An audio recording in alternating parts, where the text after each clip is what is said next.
Hello friends, good morning. આજે આપણી સાથે છે પ્રે ધર્મેન્દ્રભાઈ પટેલ, જેમને વર્લ્ડની સૌથી ટફેસ્ટ જે એક્ઝામ છે યુપીએસસી દ્વારા લેવાયેલ એન્જિનિયરિંગ સિવિલ સર્વિસ એક્ઝામ, જેમાં ઇન્ડિયા લેવલે 116 રેન્ક પ્રાપ્ત કર્યો છે. સૌથી પહેલા પ્રેભાઈ, કોંગ્રેચ્યુલેશન્સ. Thank you. આજે મોટી સફળતા પ્રાપ્ત કરી છે. સમગ્ર પાટીદાર સમાજ, હરિયોલ ગામ, ગુજરાત, સાબરકાંઠા, હિંમતનગર અને અંતે માતા પિતા સર્વેનું જે નામ રોશન કર્યું છે એ બદલ ફરી એકવાર કોંગ્રેચ્યુલેશન્સ. એમની આ જે સફળતાની જર્ની છે, એમને કઈ રીતે એક્ઝામ પાસ કરી, એમને કઈ રીતે અભ્યાસ કર્યો, આજે ગુજરાતી મીડિયમમાં એક ગામડાની સ્કૂલમાં ભણેલા વિદ્યાર્થી આજે ઇન્ડિયા લેવલે જે 116 રેન્ક પ્રાપ્ત કર્યો છે, તો એ જે સફળતાની જર્ની છે એ આપણે જાણવા માટે ચોક્કસ પ્રયત્ન કરીશું. તો અમારો પહેલો સવાલ છે કે આ જે સફળતા તમે પ્રાપ્ત કરી, તો સફળતાની શરૂઆત કેવી રીતના થયેલી?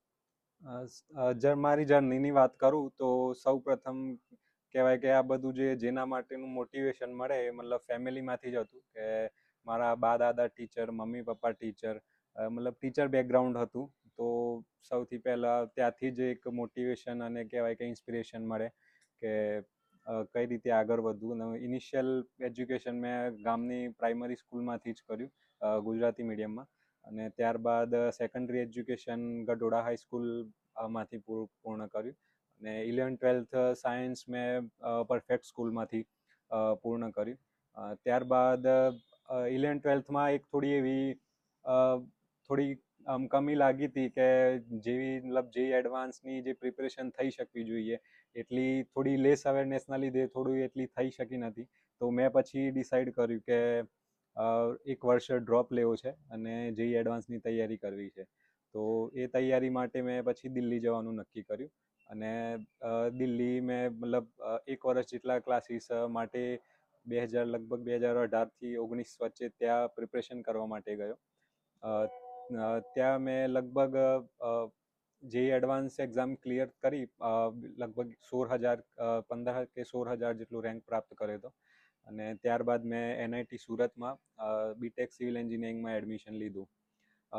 એ વખતે IITનું કહી શકાય કે થોડું સપનું અધૂરું રહી ગયું હતું, પણ ભગવાનની એક મહેરબાની હતી કે ત્યાં NIT સુરતમાંથી મને એક સારો ચાન્સ મળ્યો. અને ત્યાંથી એઝ અ વિઝિટિંગ સ્ટુડન્ટ SVNITમાંથી લગભગ 5 જેટલા સ્ટુડન્ટને IIT બોમ્બેના પ્રોફેસર્સ દ્વારા ઇન્ટરવ્યૂના થ્રુ સિલેક્શન કરી એઝ અ વિઝિટિંગ સ્ટુડન્ટ બીટેકનું જે ફાઇનલ યર હોય એ મેં IIT બોમ્બેમાંથી પૂર્ણ કરવા મળ્યું.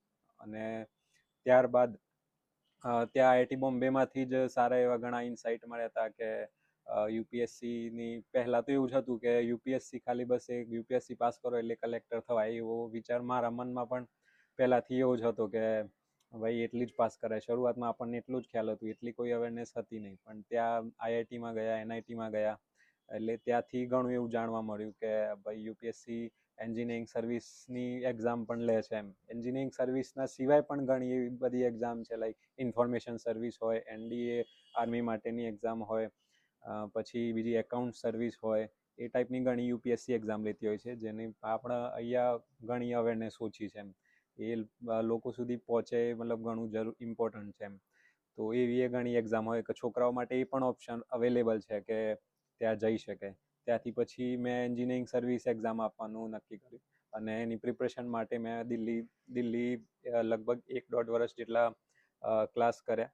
અને 2024 માટેની એન્જિનિયરિંગ સર્વિસ એક્ઝામ આપી હતી મેં, પણ મેઇન્સ સુધી જ પહોંચી શક્યો હતો. ઇન્ટરવ્યૂ માટે નહોતું થયું સિલેક્શન.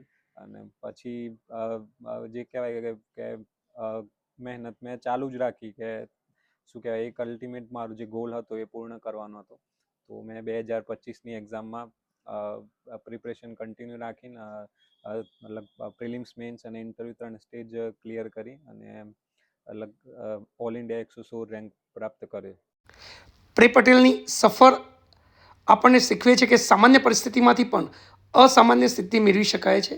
હા, નિર્ણય મજબૂત હોવો જોઈએ અને ડિસિપ્લિન અડગ હોવી જોઈએ.